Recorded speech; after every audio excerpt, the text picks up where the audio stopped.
आज हम law of equipartition of energy पढ़ेंगे। इसके बीच में ये कानून क्या चीज़ है कि जब कोई भी गैस के बीच में कोई एनर्जी आती है, किसी भी मॉलिक्यूल्स के बीच में या आप गैस में, जब वो एनर्जी एक सिलेंडर में गैस है या प्रेशर कुकर में गैस है, उसमें एनर्जी आती है या टेम्परेचर हाई हो जाता है, तो वो गैस के मॉलिक्यूल्स में कैसे एनर्जी बांटी जाती है, यानी कि बराबर की इक्वा पार्टीशन कैसे होती है उस एनर्जी में, हर कोई मॉलिक्यूल कैसे एनर्जी वो लेता है।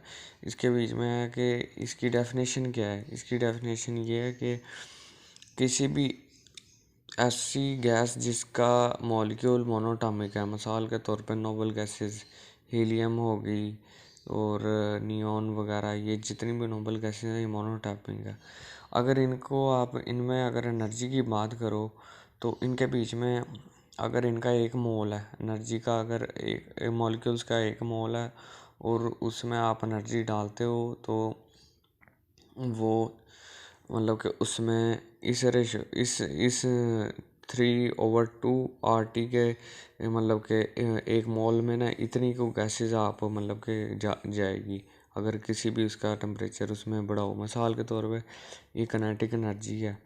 ये 3/2 का मतलब क्या है? इसका मतलब ये आप अगर एक भी मॉलिक्यूल है ना, उस एक मॉलिक्यूल के बीच में आप एनर्जी जब डालते हो तो उसके 3 एक्सिस हैं, एक्स एक्सिस, वाई और जेड। इन तीनों में एनर्जी जाती है। और किस तरह जाती है कि भाई 1/2 ये एनर्जी का फार्मूला है, यानी कि कनेटिक एनर्जी RT का मतलब एनर्जी, ठीक है ना।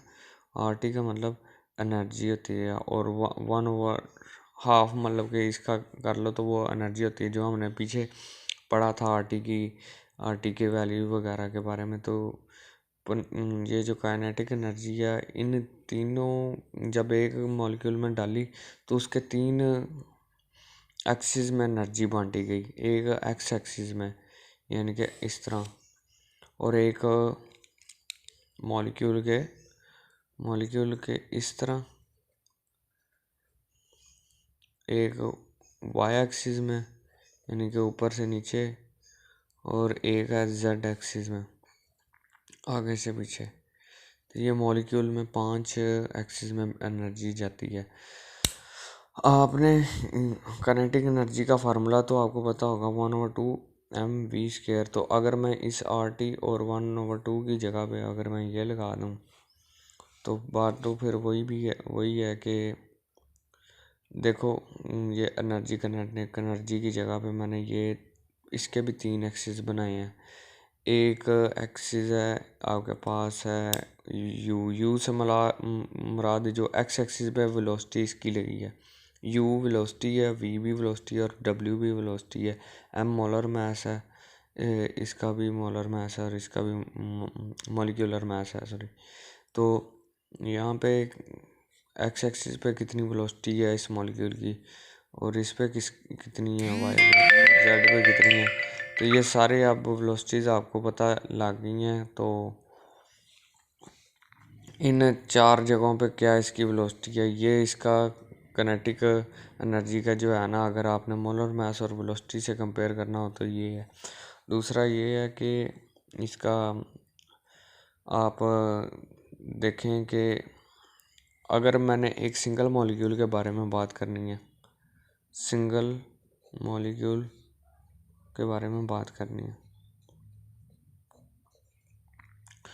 तो उसमें ये जो RT है इसकी जगह पे, क्योंकि R जनरल गैस कांस्टेंट है, R की वैल्यू ज़्यादातर मॉलिक्यूल्स में, ग्रुप ऑफ मॉलिक्यूल्स पे अप्लाई होती है। तो इधर हम K लेंगे। K क्या चीज़ है? K है एक बोल्ट्जमैन कांस्टेंट।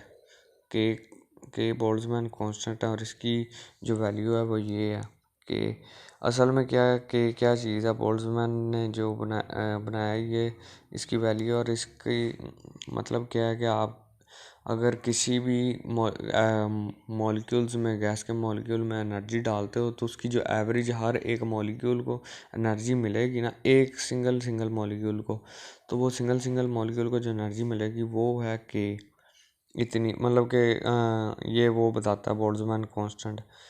तो ये आप इसकी वैल्यू है। और यहाँ पे मैंने के तीनों जगहों पे आर की जगह पे लगा दिया, क्योंकि आर ज़्यादा मॉलिक्यूल के लिए इस्तेमाल होता है और टी जो है वो टेम्परेचर बिल्कुल वैसे ही है। तो ये मैंने इस तरह इसकी इक्वेशन मेरे पास आ जाएगी सिंगल मॉलिक्यूल के लिए। और अगर मैंने इसी तरह जैसे मैंने ये आर टी की जगह पे एम और वेलोसिटी के साथ रखे थे डब्ल्यू वी और यू, तो इधर मैं अगर सिंगल मॉलिक्यूल की मतलब काइनेटिक एनर्जी का ये वाला अगर फार्मूला चाहता हूँ तो ये ऐसे होगा।